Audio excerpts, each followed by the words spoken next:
খুব রেগে গেলে কিছু কিছু মানুষ চুপ হয়ে যায়, একদম চুপ। ঝগড়া করে না, চিৎকার করে না, মুখে যা আসে তা বলে দিয়ে পরে সরি, রাগের মাথায় বলে ফেলেছি, কিছু মাইন্ড করো না, এই অবধি যায় না। কেন বলুন তো? কারণ এই মানুষগুলো বোঝে তাদের রাগের মাথায় বলে ফেলা কথা অন্য মানুষটাকে ঠিক কতটা আঘাত করবে।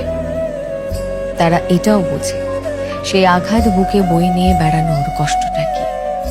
তারা জানে কোনো মানুষকে শুধুমাত্র কথা আর ব্যবহার দিয়ে কি ভীষণভাবে ট্রমা দেওয়া যায়, সম্পর্ক ভেঙে দেওয়া যায়। তারা জানে ভেঙে যাওয়া জিনিসগুলো একবার ভেঙে গেলে হাজারো সরি বললেও সেটা আর জোড়া দেওয়া যায় না।